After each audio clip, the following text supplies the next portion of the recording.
So much happened in the news this week, it's kind of hard to know where to begin, but the Roundtable is going to figure it out. We've got a good one for you, as always. Tim Padgett is here, America's correspondent for WLRN, Miami Herald News, National Public Radio in South Florida. He specializes in Latin America and the Caribbean. Marili Cancio is an attorney with her own firm in Miami. She is an influential voice in the Republican Party. Rafael Yaniz is a political analyst and an attorney in Miami. Comes at things, I would say, from sort of the center-right most of the time. Not trying to pigeonhole you, however. Good morning. Great to have you all in. Great to be here. We miss Glenna. Yeah, well, I miss her too. Yes. I hope she stays warm over there. She's Well, having Lots of fun. sunshine for you, Glenna. She will be back next Sunday. Tim Padgett, let me begin. I want to hear from you all, but you know, recognizing Juan Guaido in the gallery, as we saw earlier, at the State of the Union, hailing him as the legitimate president of Venezuela, and then promising to bring down Maduro. Is this just sort of lip service by the president, or are there things that the administration can still do that really would end the Maduro regime? Well, this was an essential moment for Juan Guaido. Before that night, he was on a 2-week world tour to try to revive his opposition movement Right, to it had oust. been 1 year. It had been 1 year anniversary. This is Yeah. sort of his anniversary world tour to jumpstart this movement of his to oust the authoritarian president in Venezuela, Nicolás Maduro. And ending it here in Miami, it was essential for him, as I said, to have this endorsement by President Trump on this high-profile stage to remind the world that the U.S. still backs him, because there had been some doubts about whether President Trump was still enthusiastic about Juan Guaido and this movement in general, because it hadn't produced the immediate results of overthrow of the regime in Venezuela that he wanted. Well, the president had come, Marili, as we know, nearly a year ago, and had said all options are on the table, and I think a lot of the Venezuelan exile community in Weston and Doral and throughout South Florida and this country kind of thought, well, it's not maybe a military invasion, but he's really serious about it. It appears from what happened in Washington, the president is serious. Absolutely. Not only was he the special guest on Tuesday, but the next day he received them in the White House with all the pomp and circumstance. Right. And then the following day, on Thursday, at the National Prayer Breakfast, again, he mentioned Guaido at the National Prayer Breakfast. So what we're seeing is Trump is showing 100% commitment to Guaido, because what's happening inside Venezuela, we have the Cuban government, the G2 forces spreading misinformation, trying to create doubt and divide the opposition, weakening Guaido. And what you're seeing here is a complete support of Guaido. And what's happening in Venezuela is going to happen by the Venezuelan people. Trump is not in the business of overthrowing or changing dictatorships. We're not going to go do an intervention there. It's not regime change, but I think that there obviously, Rafael, are negotiations. Apparently, Mike Pompeo was asked about this. Are there negotiations underway to give him sort of a free exit so that Maduro could go to a third country without being prosecuted? So U.S. government officials have hinted rather nakedly and openly through formal channels and informal channels that they are trying to find a negotiated exit for Maduro to go somewhere else, such as Panama, for example, or Colombia next door, which would be a little disastrous because of the proximity. However, we should give credit to U.S. Senator Marco Rubio and Rick Scott, who have been harping on this issue in private and in public with the administration. No matter how you feel about them or your party affiliation, they have made this a priority for the administration. That's why we're even discussing it today and this week. Yeah, well, I couldn't agree more. I think that part of the reason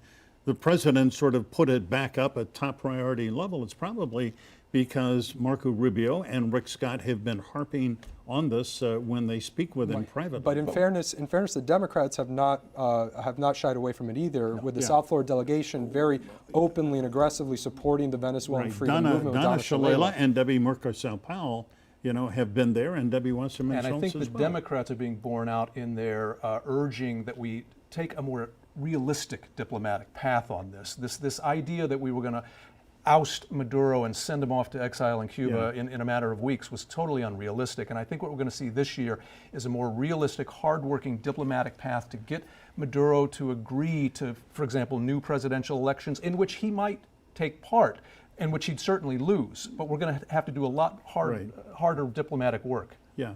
Rafael, and I'm sure you all saw this week, the New York Times fascinating big article inside which said that for the wealthy in Venezuela, life has gotten a lot better over the last month or two because, number one, they are allowing dollarization. The main currency apparently in Venezuela now are U.S. dollars, and Maduro has eased up on tariffs and all kinds of, I mean, there's more food, more life is getting, for people with money, life apparently in Caracas is not bad. The problem is not that many people have money in Caracas or in the countryside in Venezuela. Cody Weddle for Channel 10 posted an amazing story online this week about Venezuelans in Colombia near border towns are using the worthless Venezuelan currency they manipulate the actual bills into purses and bags and other material goods that they're trying to sell to tourists from the United States and from my Europe. friend sends her elderly mom, who's 80 years old and is very stubborn and lives there, shipments of boxes of canned food, and inside an empty box she puts like $100 in dollar bills because with $1 she can do a lot in Venezuela. So correct. It's Still terrible. a desperate situation. All right. Hold your thoughts, everybody. Talk a little bit more about State of the Union when we come back with the Roundtable. Welcome back on this Sunday, a lively Roundtable with Tim Padgett from WLRN, Marili Cancio, and Rafael Yaniz. Let's talk about sort of the substance and the appearance of the State of the Union speech. Marili, it was so well done, and it showed the power of this communicator. I mean, this guy really knows how to touch people, even though personally I thought it was a frankly kind of offensive that Rush Limbaugh there in the gallery got a Presidential Medal of Freedom. I'm very sorry that he's got lung cancer. He did not look healthy. But this is somebody who, has made racist, xenophobic comments in the past. Don't want to concentrate on Rush Limbaugh, but that was sort of a downer. Because if we go that way, we can talk about Weiner and Weinstein and others that have received that medal too. But I thought it was a beautiful night. I thought that speech was spectacular. I had people crying that day. I have a group text message of people that were not even Republicans before that are all excited about what's happening in this country, and they love the speech. Yeah.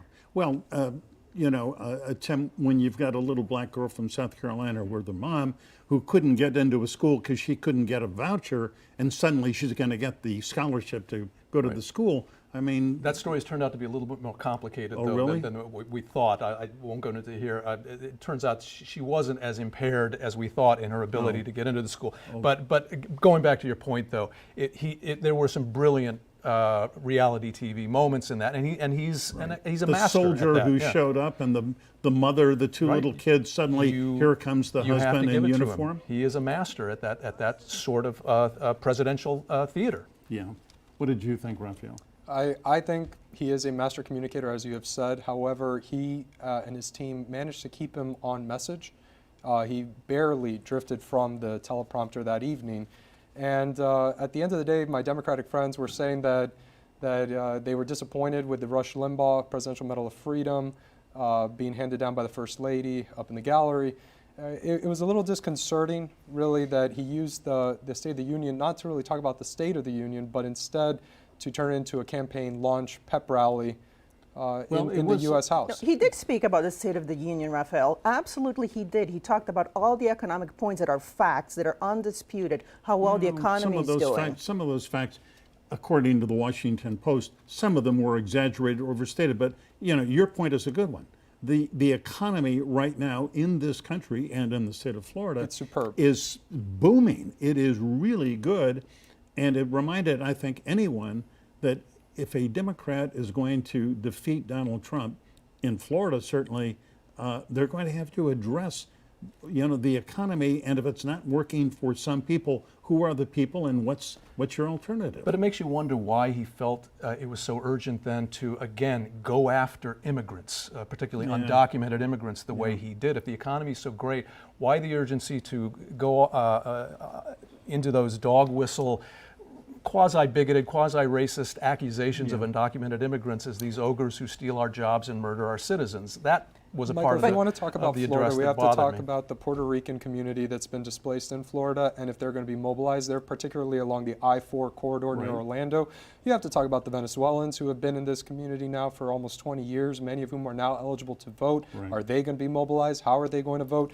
I mean, down here in South Florida, foreign politics is local politics. That's right. And so any Democrat who comes down here has to convince the local population, hey, the economy's great, I'm going to keep the engine going, but I want to address where the president is not meeting your needs. Well, on that point, I thought it was fascinating that yesterday in Little Havana, Mike Bloomberg opened his third campaign office in the state of Miami. Could have put it anywhere, but he put it in Little Havana. I mean, Bloomberg, we've got some video here from the opening of this office, which was done, on a full budget. And there is Donna Shalala at that opening of that office. And Marili, that seems to me to be tacitly, implicitly, or maybe explicitly an endorsement by Shalala. It certainly looks that way. What we're seeing is the Democratic establishment that has left Biden is now looking for an alternative. We know that they do not want to go with Sanders or with Elizabeth Warren, the radical left. So they're trying to find a replacement for establishment candidate. Yeah, well, I'm not speaking as partisan. I wouldn't say that Elizabeth Warren is part of the radical left. I mean, Bernie is a democratic socialist, but I don't know. And Elizabeth Warren has plans that are completely unaffordable, so I think for me that's pretty radical. Completely unrealizable. I think it was too. very shrewd for him to open the office in Little Havana. I think if you're going to take on Trump in Florida, it's smart to take him on the Latino front. I mean, look at all the attention last week's Super Bowl halftime show got, not because it was Shakira and J-Lo, but because there was this effusion of Latino pride coming out of that show. Well, that's not going to beat Trump, but if you have a guy with billions of dollars who can come into Florida and get enough of that Latino vote away from Trump, again, as I said, that could be very shrewd. Florida's still in play, and I think the most important inference that no one's talking about, the conspiracy theorists thinking Hillary Clinton's jumping in with Donna Shalala at a Bloomberg event, you can put those rumors to rest. It's true. I will start speaking Farsi in the morning if Hillary Clinton gets into this race. There's I mean, conspiracy just theories no way online that she's coming in at the end, and Donna Shalala, I don't think think just anymore. disproved it. Look, there are a The lot new of rumor is it's now Michelle Obama. But I know it's not Check going in to happen 4 years either. if Trump is reelected. Well, we're in the weeds here. All right, everybody, we'll be back with more Roundtable in just a minute. Welcome back. A very robust Roundtable on this Sunday. And let's talk a little bit about the debate on Friday night on ABC in New Hampshire. And Rafael, I thought among others that Amy Klobuchar, who really is good at this stuff, again, did extremely well, but it never reflects in her numbers. I mean, she 5th out of Iowa, and she, I don't know what's going to happen Tuesday. I told Marili and Tim, in the conference room that last night's Saturday Night Live parody, Rachel Dratch, who is a phenomenal actress, nailed it on the head when they said, all right, wrap it up, candidates. And she, playing Amy Klobuchar, said, how am I not doing better? She just yelled at the camera. Yeah. That's it. Joe Biden struck me, Tim, as more assertive. Sometimes in these past debates, he looked like a bystander, somebody who wandered onto the stage and was hanging out. So he was more assertive. He had one, I thought, really good moment. I want to play this. This is where he started talking about Colonel Vindman and the Presidential Medal of Freedom for Rush Limbaugh. Let's listen. Colonel Vindman got thrown out of the White House today, walked out. I think we should, and at the same time, he should be pinning a medal on Vindman and not on Rush Limbaugh. And I think what we should be doing now, I think we should all stand and give Colonel Vindman a show of how much we supported him. Stand up and clap for Vindman. Get up there. I think that Iowa, New Hampshire are not particularly Joe's crowd. Particularly, all that support we saw for Bernie Sanders in Iowa and in New Hampshire for Pete Buttigieg. As we go along in the primaries, particularly when we get to states like South Carolina, where there's more of an African-American vote factor, Right. I if think he can Joe get is to going to South Carolina, because he is, I don't know, I didn't see the last reporting on, campaign accounting, but he had gone into New Hampshire with roughly $9 million versus Bernie, who had 20 million or something. Pete Buttigieg almost had 20. And Biden is running out of money. I mean, you can't even go to a state where people are disposed to like you if you can't be up on television. No, and it makes you wonder why, as you said, Klobuchar isn't doing better, because she seems to bring that more pragmatic and energetic force to the campaign, and at a younger age. Yeah, She's a she's true 59. centrist. I have lobbied, full disclosure, I lobbied Senator Klobuchar in D.C. in her office with a team of young Cuban Americans about the Cuba issue when the Obama administration was trying to blow open the door and full engagement. And she gave us a crowd that wasn't necessarily in her camp. She gave us about almost 2 hours. And we spent a lot of time talking with her and showing her the details, and she cared about the nuances. And she shared a high level of candor as to why she had the position she had in support of engagement. And she indicated where she could bend and where she couldn't bend and the reasons why. So I deeply respect Amy Klobuchar. If the Democrats were to nominate her, I think she would be a tour de force for the Democrats. However, I want to get to the money that you were just bringing up with the campaigns. Michael Bloomberg's single ad buys in certain states dwarfs the full campaign budget of entire campaigns. Right. So they've spent $273 million, Bloomberg, $125 million Steyer, almost $500 million. Two candidates. Yeah. Steyer hasn't gone anywhere, hasn't gotten any traction. He's not going anywhere. He's not going to go anywhere. Bloomberg has Bloomberg the is name. moving up. When Bloomberg spends that kind of money, it gets noticed. He has not only the name recognition, he is a mayor. And Of I New think York. we're forgetting the fact that the mayors are really Right. have the cachet in this election cycle. Well, and we know Manny Diaz, former mayor of Miami, is in his camp as a co-director of his campaign. Former mayor of Tampa has come out for him, Enid Weisman and Aventura. The mayor of Columbia, South Carolina, and he's not even going to campaign in South Carolina.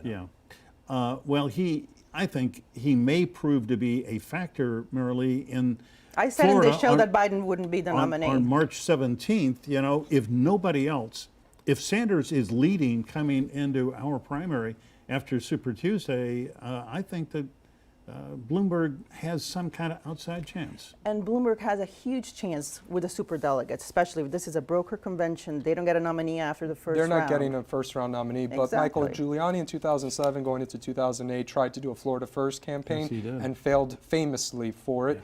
Now we have Michael Bloomberg, who's not doing a Florida First. He's not putting all his eggs in this basket, but he is saying, I have enough money to go the distance. Yeah.